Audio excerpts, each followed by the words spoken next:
Varicose veins కి సరైన చికిత్స కోసం సంప్రదించండి ఎవిస్ హాస్పిటల్. అమ్మ నమస్తే. నమస్తే అమ్మా. అమ్మ, వినాయక చవితి నాడు మనము వినాయకునికి పూజ చేసేటప్పుడు 21 పత్రాలు పెట్టి పూజ చేస్తాం కదా, దీని వెనుకాల ఏమైనా ఆంతర్యం ఉందమ్మా? ఉందమ్మా. ఒక బోటనీ విద్యార్థి చెప్పాడు, వినాయకుడు గజముఖం కలిగిన వాడు కదా, ఏనుగ శాకాహారి కదా, చెట్లు విరుచుకు తినడం అలవాటు కదా, అందువల్ల ఇలా రకరకాల ఆకులతో చేస్తాము అన్నాడు. నిజమే నాన్న, రకరకాల ఆకులతో నువ్వు చెప్పింది సరే, కానీ 21 ఏమిటి, 22 కావచ్చు, 20 కావచ్చు, ఈ 21కి ఒక ప్రత్యేకమైన పేర్లు కూడా ఉన్నాయి కదా, వాటిని నువ్వేమన్నా సరదాగా పేర్లను ఏమన్నా చూస్తావా అని అడిగాను నేను. అంటే నా దగ్గర ఉంది సమాచారం, కానీ వాళ్ళకి తెలియదు. అడిగితే వాళ్ళు వెళ్ళి ఈ పేర్లకి, సంస్కృతం పేర్లకి ఇంగ్లీష్ పేర్లు దరిదాపుల్లో చెప్పండి మేడం, మేము చూస్తామన్నారు. చెప్పాను నేను. వాళ్ళు బొటానికల్ పేర్లు వెతికి ఆ మొక్కలన్నీ తీసుకొచ్చి వాటి మెడిసినల్ వాల్యూ ఏమిటో చెప్పమంటే పాపం తయారు చేసి పెట్టారు. ఈ 21 పత్రులు ఏవైతే ఉన్నాయో, ఇది వినాయక పూజలో ప్రత్యేకత ఇంకెక్కడా కనపడదు మనకి. ఈ 21 పత్రులు ఏవైతే ఉన్నాయో అవి వానాకాలంలో వానలు పడుతూ ఉంటే చాలా వరకు పిచ్చి మొక్కల్లాగా, కలుపు మొక్కల్లాగా ఎక్కడ పడితే అక్కడ పెరిగేవి ఈ పత్రులన్నీ కూడా. చాలా వరకు. ఇప్పుడు జమ్ము ఉందనుకోండి, జమ్మి కాదు. జామ ఉందనుకోండి, జామ. చూతపత్రం, మామిడి ఉంది, మామిడి కాదు. ఈ మిగిలినటువంటివి ఉదాహరణకి దత్తూర అంటే ఉమ్మెత్త. ఉమ్మెత్త అక్కడ పిచ్చి మొక్కలా పెరిగేది. ఇలా ప్రతి దానికి వాళ్ళు కనుక్కొని వచ్చారు. బొటానికల్ నేము, నేను ఇంగ్లీష్ నేమ్ ఇస్తే వాళ్ళు సంస్కృతం నా దగ్గర ఉండనే ఉన్నాయి. కనుక్కొని వచ్చింది, మెడిసినల్ వాల్యూ చెప్పి, నిజంగానండి ఇవన్నీ చాలా ఉపయోగపడేవి అన్నారు. ఎందుకు అంటే వానలు పడతాయి, ఎక్కడ పడితే అక్కడ మనం వెయ్యకుండా వాటంతటవి రోడ్ల పక్కన, ఖాళీ ప్రదేశాల్లోనూ, ఆఖరికి గోడల మీద ఎక్కడ పడితే అక్కడ మొలిచే మొక్కలు చాలా ఉన్నాయి.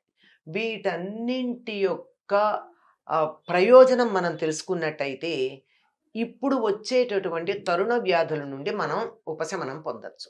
తరుణ వ్యాధులు అంటే అక్యూట్ డిసీజెస్, అంటే అప్పటికప్పుడు వచ్చే, అంటే దీర్ఘ వ్యాధులు కావు. వాతావరణ మార్పుల వల్ల వచ్చే, వాతావరణ మార్పుల వల్ల అప్పటికప్పుడు వస్తాయి, పోతాయి అంతే. వైరల్ ఫీవర్స్ అని అలాంటివన్నీ విరోచనాలు. ఇప్పుడు ఏమవుతుంది, వర్షాలు పడతాయి, వర్షాలువే కదా ఇది వచ్చింది. ఆషాఢంలోనే అవటానికి, అది గ్రీష్మ ఋతువైనా ఆషాఢంలోనే మొదలవుతాయి వానలు. అక్కడి నుంచి మొదలుపెట్టి కొత్త నీళ్ళు వస్తాయి. కొత్త నీళ్లలో మట్టి ఉంటుంది, అనేక రకాలైన కలుషితాలు ఉంటాయి. ఎండ ఎక్కువగా ఉండకపోవడంతో రకరకాలైనటువంటి క్రిములు అవన్నీ అభివృద్ధి చెందుతాయి. ఒకప్పుడైతే విపరీతంగా కలరా వచ్చేది ఈ ఋతువులో. ఇప్పుడు కలరా చాలా వరకు తగ్గింది, ఎక్కడో వెరీ రేర్ కేస్ కలరా. అలా ఇలాంటివన్నీ రకరకాలు వస్తాయి. జలుబు, జ్వరము, దగ్గు, విరేచనాలు, వాంతులు, దీనికి సంబంధించిన కడుపు నొప్పి, ఇవి ప్రధానం. ఈ వీటిన్నింటికి కూడా ఈ 21 పత్రుల్లోనూ మందులు ఉన్నాయి, ఔషధ గుణాలు ఉన్నాయి. ఇవే కాకుండా దీర్ఘ వ్యాధులకు కూడా వీటిల్లో మందులు పనికొచ్చే ఉన్నాయి. నీరియం అంటే కరవీరపత్రం. కరవీరపత్రం అంటే గన్నేరు. ఈ గన్నేరాకు ఎంత విలువైనదో, అది శరీర సంబంధమైనటువంటి అనేక వ్యాధులు, చర్మ సంబంధమైన అనేక వ్యాధులకు అది మందుగా పనిచేస్తుంది. అంచేత పిల్లలకి రేపు పొద్దున ఒక చిన్న పిల్లాడికి జ్వరం వచ్చింది, పెద్ద పిల్లాడిని వెళ్ళి మరి ఆకు పట్టుకురారా అంటే వాడికి ఆకు తెలియాలి. ఇంట్లో కూర్చుంటే ఎలా తెలుస్తుంది? అందువల్ల పత్రి తీసుకురావడం వాళ్ళకి చెప్పేవాళ్ళు పూర్వం.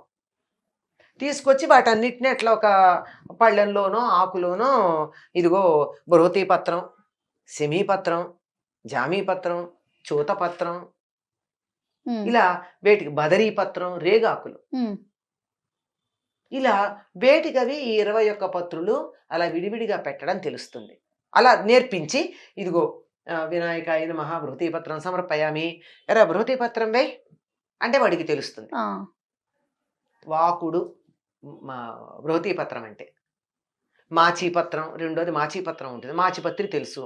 ఇట్లా ఇవన్నీ కనుక తెలిసినట్టయితే రేపు పొద్దున హఠాత్తుగా ఏదన్నా చిన్న తరుణ వ్యాధి, సీజనల్ ఏదన్నా వచ్చినట్టయితే, ఒరే మాచిపత్రి ఆకులు 4 కోసుకురా అన్నప్పుడు వాడు తెస్తాడు. అరే తులసాకులు 4 పట్టుకురా నాన్న, లేదా దత్తూర తీసుకురా అంటే ఉమ్మెత్తాకులు పట్టుకురా అంటే తీసుకురావడానికి వీలుగా ఉంటే వాళ్ళకి బాగా తెలుస్తాయి. ఇంట్లో ఇంతకుముందు తెలియకపోయినా పెద్దవాళ్ళు తప్పనిసరిగా తెలుసుకుంటారు. అవునమ్మా. వీటన్నింటికి ఇది ఉండడమే కాక ఈ ఆకులు ఇందులో 20 పత్రాలు మనకి దొరుకుతాయమ్మా. దేవదారు పత్రం ఒకటే మనకు అందుబాటులో ఉండదు. మిగిలినటువంటి 20 కూడా 21 అని సంఖ్య పెట్టడానికి ఏమన్నా ఉందమ్మా?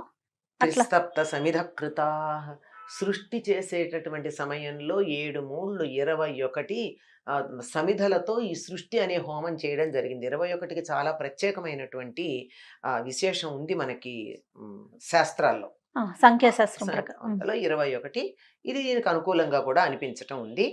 ఈ దేవదారు తప్ప మిగిలిన 20 పత్రాలు మనకి దొరుకుతాయమ్మా. వీటిని తెచ్చి వీటి వివరాలు కనుక తెలిస్తే తర్వాత ఉపయోగం ఉంది. ఇప్పుడు ఎవరో వాడే పరిస్థితుల్లో కూడా లేము. అవును. జ్వరం వస్తే ఆ తులసాకు తీసుకురా, దాన్ని చక్కగా కషాయం చేసి ఆ నీళ్లు పట్టు, ఉదయం మధ్యాహ్నం సాయంత్రం పట్టినట్టయితే వీలైతే ఒక చుక్క తేనె వేసి పట్టు, 2వ రోజు కల్లా జ్వరం తగ్గుతుందంటే నాకు అంత ఓపిక ఏది. ఇప్పటికిప్పుడు క్యాల్పాల్ కాదేదో వేస్తారు, అంటే క్రోసిన్ పిల్లలకైతే సిరప్, పెద్దవాళ్ళకైతే టాబ్లెట్ వేసి 5 నిమిషాల్లో టెంపరేచర్ తగ్గేట్టు చూస్తున్నాను తప్ప క్రమంగా తగ్గే పద్ధతి చూసుకోవటం లేదు. అది చాలా తప్పు. ఒక్కసారిగా టెంపరేచర్ తగ్గడం కూడా తప్పే. స్లోగా తగ్గాలి. అంత ఓపిక లేదు కానీ తెలియడం అయితే ఉంటుంది. ఇవన్నీ చెయ్యలేం కదా, మరి ఏమిటి ఉపయోగం ఇప్పుడు మనకి అంటే? అవన్నీ కలిపి అక్కడ పెడితే ఇంట్లో 9 రోజులు 7 రోజులు ఉంచుతాం కదా, దాని నుండి వచ్చేటటువంటి గాలి కూడా చాలా ఉపయోగపడుతుంది. ముఖ్యంగా మీరు ఇందులో సింధువార పత్రం అని ఒకటి ఉంది, అంటే వావిలాక అంటారు. వావిలు అంటే తెలుసు కదా, సింధువారం అంటే తెలీదు. అదేనే చెప్తున్నాను. సింధువారం అంటే వావిలి. అందులో 2 ఉంటాయి, నల్లవావిలి తెల్లవావిలి.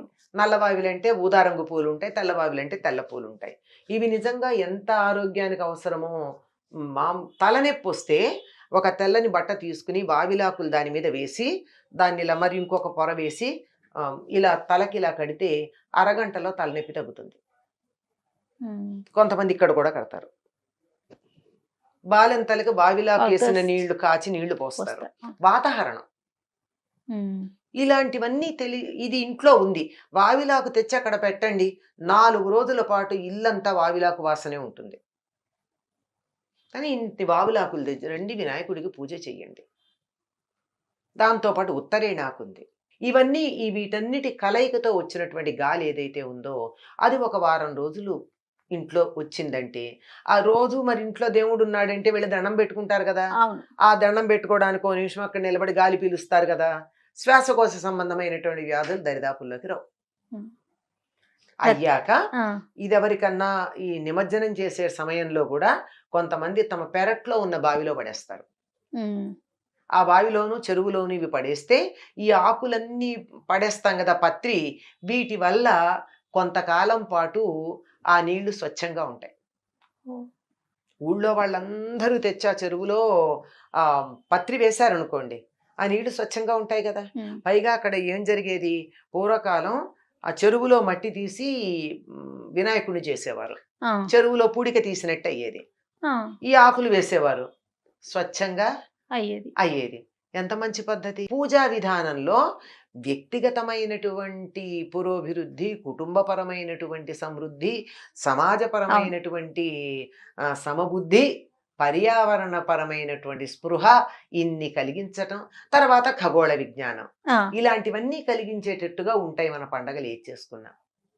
చూడండి, ఒక్క పత్రి వెనకాలే ఎంత విషయం దాగుందమ్మా. అద్భుతం కదా నిజంగా. ఖచ్చితంగా పాటించాలమ్మా. ఇవన్నీ కూడా దొరుకుతాయమ్మా, దొరుకుతున్నాయమ్మా, ఇవన్నీ దొరుకుతాయి. అవును. కపిత్తం వెలగాకు దొరుకుతుంది, ఉత్తరేణాకు దొరుకుతుంది కదా, దొరుకుతుంది. ఎక్కడ మనమే వెళ్ళి వెతుక్కోవచ్చు, అసలు అన్ని దొరుకుతాయి. ఎటొచ్చి వెలగ చెట్టు దొరకడం కష్టం, సెమీ దొరకడం కష్టం. ఎవరికన్నా చెప్పి అవి తెప్పించేసుకుంటే మిగిలినవి దొరుకుతాయి. దేవదారు మన దగ్గర లభ్యం కాదు. ఒకవేళ దొరకకపోయినానమ్మా మనకి సంతలు ఉంటాయి కదా, అక్కడ కూడా వాళ్ళు ఇవన్నీ ఇవ్వరుగా. వాళ్ళు పార్టీని ఆకులే తెచ్చిస్తారు, అదొకటే చెత్త పనికిరాదు. అది కాక ఇవ్వి ఇలా ఇలాంటివి కొంచెం మనం కనీసం అవేవో కొన్ని ప్రయత్నం తెచ్చుకున్నా చేయగలిగితే మనం దరిదాపుల్లో దొరుకుతూనే ఉంటాయి. అవునమ్మా. రైట్ అమ్మా, థ్యాంక్ యూ సో మచ్. నమస్తే. నమస్తే అమ్మా.